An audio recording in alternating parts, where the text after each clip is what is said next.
Hey everybody, welcome to the Sky Lounge, and this is Cruise Peruse, episode number 114. That's right, 114 today, boys and girls, on a Monday morning.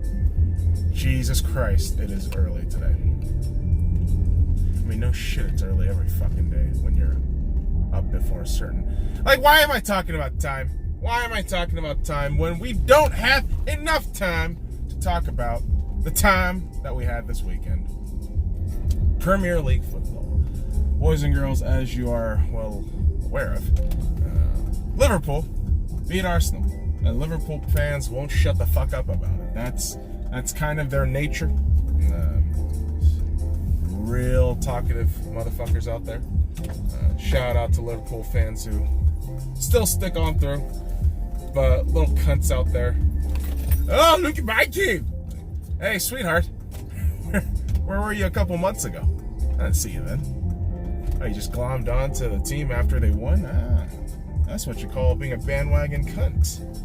And not sticking around, huh? Yeah, that's what you call a bandwagon cunt. But it has become unbearable, especially in the States, where you notice a significant increase in the amount of Liverpool jerseys that's, become noticeable. That's my whole thing. And you begin to wonder, and you would question if your theory is true or not, if this is just a case of bandwagoning. And police officers early in the morning. Shout out to the police officers who do their jobs protecting our citizens here, because most people are shitty. All right, most people are shitty. Don't let anybody tell you otherwise. And from shittiness, we get some hilarity oftentimes. And that came in the form of Tottenham losing to Newcastle United at home. God, is there a funnier story than watching Tottenham fuck up for the umpteenth time? And that shit is just wild. That shit got me happy. To lose 1-0 to a relegation zone squad who is probably gonna, and Newcastle, I mean, all respect to Newcastle, but they're probably gonna be a relegation zone squad all throughout the season, and to lose to them at home, my God, Tottenham, take a fucking bow. Take a fucking bow. Jesus fucking Christ. Uninspired, flat football, and I hope you bring that to the Emirates, so that way we can kick your fucking ass on Sunday, which is big.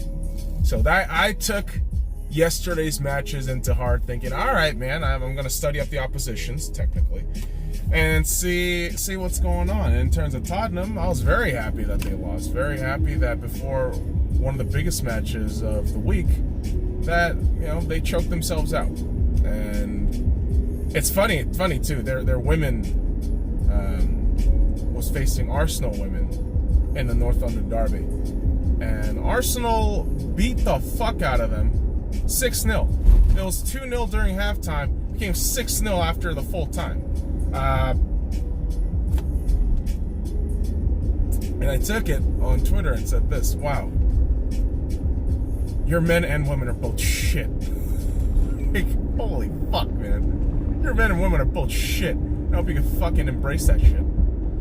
Because as an Arsenal fan, you're happy when they beat Tottenham, and even if you're an Arsenal, and here's the thing, also, if you're an Arsenal fan, you should be happy at the fact that Jordan Nobbs, Arsenal women's player, English, who was supposed to go to the World Cup, but due to her significant injury, was out sidelined for a couple of months, and she came back this match, got her goal, and congrats to Jordan Nobbs. Really happy for her.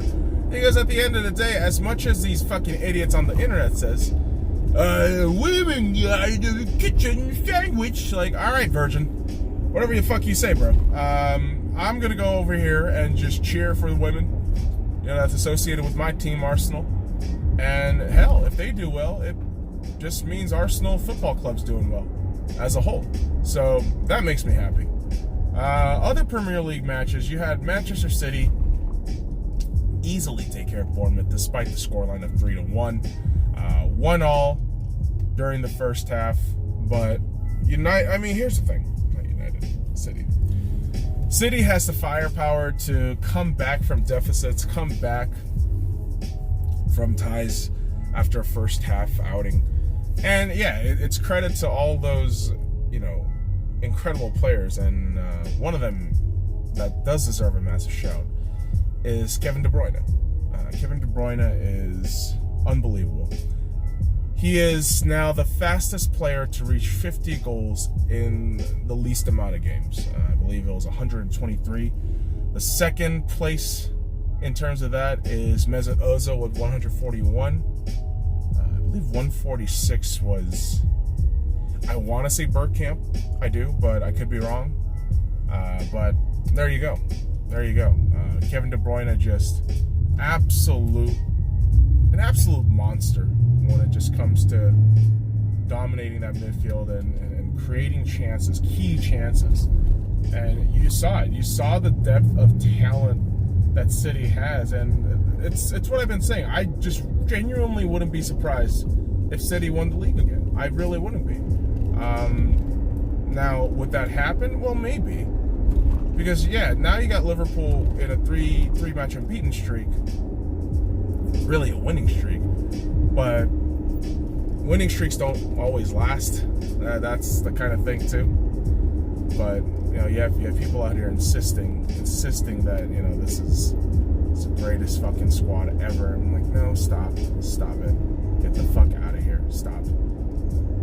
Whenever I see shit like argument like that, I just have to think, what the fuck are you talking about, dude? What are you talking about? Oh, the Manchester City squad of last season is the greatest Premier League squad of all time. What? No, what the fuck are you talking about? They're the greatest squad of all time. No, it doesn't make any sense. Alright, this truck is freaking me the fuck out because you are driving like a fucking maniac. You fucking cuntbag. Jesus fucking Christ. Date rate looking motherfucker.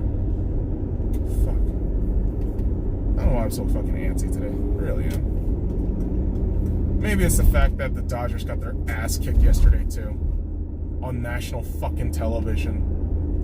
Where Aaron Judge homered like it was nobody's business but his.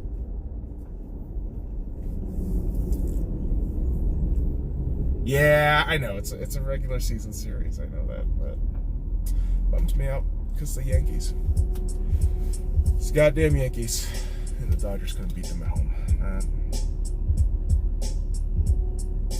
That genuinely that game yesterday bummed me out. Not only because of the fact that it was the Yankees. When you catch some of the camera work that was put on display on ESPN, you saw these fucking disgusting Yankee fans. Just the way they behave, the way they look, the way they carry themselves. It's just the most disgusting shit. It's ugh. You fuckers. Genuinely just, ugh. Made me sick. Yeah, the Yankees, alright, dude, we haven't won a series in 10 years. Relax. Calm down. 10 years, I don't know. Relax, it's been a decade. But it's been 34 years if you got, yeah, dipshit. If we're gonna play internet historian like that, we could do that all fucking day. But good God. The last few, you guys have been getting dick punched in the playoffs. Not to mention the Red Sox owned your soul at this point. So, there you have it. I don't know, man. I'm just salty today. Dodgers losing just bummed me the fuck out today. Or yesterday, right before I slept. Yeah, it was right before I went to sleep. And you see the Dodgers just completely lose it really within... I really thought within the top of the 6th inning, that's when the Dodgers lost that game. Kershaw giving up a couple of runs there. Giving home runs, yeah, to be fair. But you needed to sub out Kershaw. We need some depth in the bullpen. But we lose. Still ahead. The Yankees on records, which is great. Definitely wouldn't have liked it if the Yankees swept us this weekend. I would have been disgusted. I would have genuinely hated that shit. I would have flipped out. Really? I really would have flipped out. Because fuck the Yankees, man. Like, are you fucking kidding me? Why do you hate them? Well, I've listed most of the reasons. Your fans are cancerous. Your organization is the epitome of an empire that churns out bullshit and fucks over everybody. That's another one. You produce all these unbelievable stars and players despite all the fucking money that you spend. So like there is an element of jealousy in it, obviously. Of course. Like if you can't admit that shit, you're a fucking idiot. But good God, all that shit combined, and then you add the New York fucking flavor on that shit. It's like, oh God, prepare for insufferable. When the Yankees start winning, it's gonna be the most insufferable shit. It really is. Like, ugh. I've been a West Coast boy all my life. And yeah, I just don't care for East Coast teams. I don't. I'm sorry. I'm not sorry. Why the fuck would I be sorry? I just don't like your squads, man. I respect them. I do. Like, there's a certain thing with me and winning where I say, listen, if I've seen y'all win, I'll tip my cap to you, but if you're my rival or if I hate you, I'm not gonna fucking like you. I respect you, but I don't have to like you. There's a fundamental difference between those two things. Celtics, perfect example. Yeah, 17 championships. The Lakers got 16. You know why the fucking Celtics got 17? Because they kicked the Lakers' ass a lot in the 50s and the 60s. I mean, holy shit. They fucking won a couple in the 70s by themselves. And then in the 80s. And then the 2008 one. I mean, come on, man. Like, I respect them for all that winning within, their franchise's history, but good fucking God, if you're gonna ask me if I like the Celtics, hell no. Hell fucking no. No. I'm a Lakers fan. No. Why the fuck would I like them? No. But I respect them. Dude. You motherfuckers don't understand that shit. You don't. Most of you motherfuckers don't understand RESPECT. Find out what that means to me and the young lad, Andrew Luck. That's right, boys and girls. We're going to talk about it again. I talked about this yesterday on the Sky High where I said, listen, Andrew Luck retired. His career's done. It's over. Like, if he comes back, he comes back. But right now, seemingly, it's done. And I talked about the kind of awful perspectives that has been thrown out there. I thought the fans booing in the preseason game against the Bears, that was just completely shameful and disrespectful. You have fans right now demanding their ticket back, and you begin to wonder the loyalty some of you fans, or lack thereof, have. What I mean to say is, like, do you not show an ounce of loyalty to your fucking franchise? Granted, your ownership group is a fucking mess. I fucking hate the Ursays at this point, just generally speaking, in terms of how they have treated their assets, how they have run quarterbacks to the ground at this point, and how they just tend to fuck over their city. They did it in Baltimore, they're doing it again in Indianapolis. That's history for you, boys and girls. John Elway didn't want to be a part of that shit back when he was drafted. And goddamn it, the same kind of can be said right now for any goddamn quarterback. It's a fucking nightmare if you went and got drafted by the fucking Indianapolis Colts. If you're number one overall pick and you're a quarterback, why the fuck would you ever go to this team? Why the fuck would you ever go to this team? Based on their history, based on what they've done, or really what they haven't done to protect the quarterback position. You fans and this organization, holy fuck, man, I don't even know. Just delete this franchise. If you want my extreme little example, delete this franchise. Ursays, sell the fucking team. You fucking pricks. You fucking pricks, you Ursays. You fuckers, seriously, should not have any of the goodwill and grace that are given to you by the stupid-ass fans who think it's all Andrew Luck's fault. Holy fuck. And really, the thing too is, the annoying part is they actually put a team out there. Not just Andrew Luck, they actually have a decent squad. But now, because like everyone talks about, they had a Super Bowl window, which was within the next 3 seasons if you kept Andrew Luck healthy. But good God, he fucking dips out on you, and it's a complete shit show. It's a complete shit show. Like, am I gonna be mad about it? A little bit. Again, just because the way the fans have reacted, I haven't liked it at all. I really don't care the way they've been reacting.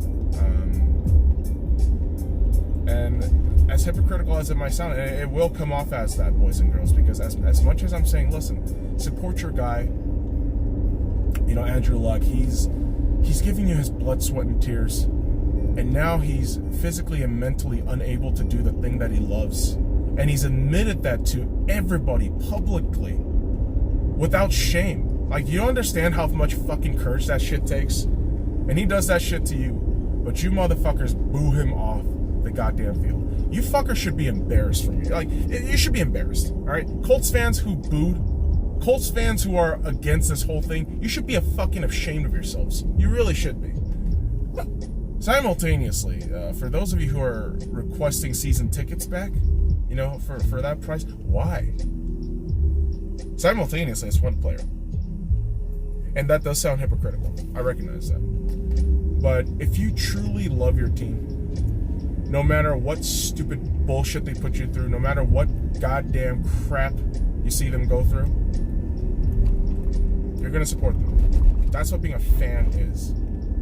And you're going to see all these fucking idiots, all these goddamn brain-dead morons, burning jerseys because this doesn't feel right. Hey, Andrew Luck's not on my team anymore. Didn't you guys have Peyton Manning? What the fuck are you talking about, dude? What the fuck? Did you guys win with Peyton? Like, shut up. Shut up. It's not like you didn't win. You won, like, back in the fucking 60s and shit. What fuck? That's not Dick Butkus. It was, it's like Sayers? Oh my gosh, I'm Johnny Unitas. That's right, Johnny Unitas. And the Baltimore Colts. You guys famously lost to the Jets too, but that's another story. But the Colts have been really an abject failure as a franchise, running their quarterbacks to the ground, destroying any semblance of hope for fans. Good God, people! Like, what in the actual fuck? I don't know, man. I really don't know. If you're a Colts fan, like, what do you have to live for at this point? Like, what more are you actually gonna live for at this point?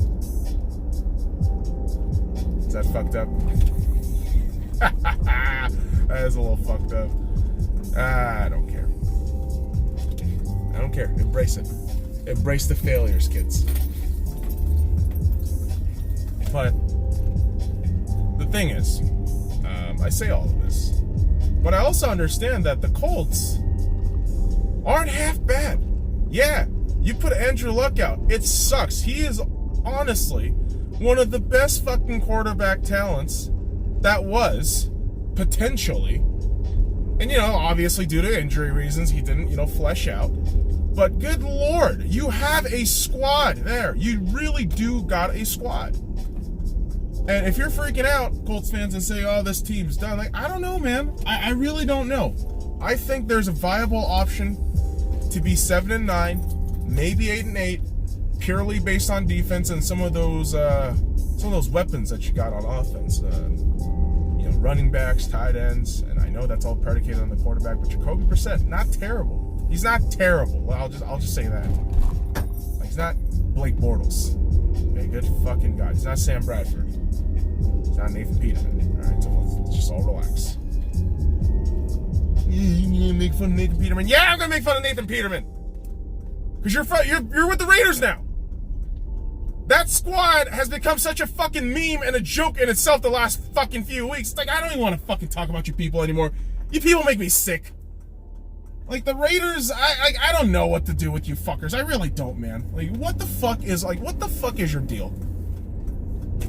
Like, do you realize, okay, and again, I like Raiders fans. I don't hate Raiders fans. I don't. What pisses me off is you adamantly defend these guys. Like, what the fuck? Like, you think shit's gonna change? Come on, dude. Oh, we gotta, just follow and not complain. Dude, no! If you're a fan, like, yeah, you're a fan, of course, but if there's something genuinely wrong, if there's something that really needs to change, you gotta voice it out. You gotta talk about it. Like Antonio Brown, with his little fucking bullshit the last few weeks, good God. Good God. I wouldn't be surprised. I wouldn't be surprised. By the time you get to Vegas, that motherfucker is gone. That motherfucker is gonna get traded. Like, he might play in Vegas for maybe 6 weeks, but God, any GM will be lucky to get rid of him. Sorry. I think Maya also understands that. But unfortunately, due to Gruden, the way he wants to run that goddamn circus show, it's not going to happen. Which is crazy. Really is crazy. But, Christ. It's just absolutely nuts the way sports ball has been running about. Baby! Is there another dog? Is there another dog? So she's getting excited. Hey, baby. There's another dog. Just relax. So, boys and girls, that means we are here. So, follow me at the Sky Lounge. All the links in the description below. Like, comment, subscribe for more daily contents. Now, fuck off.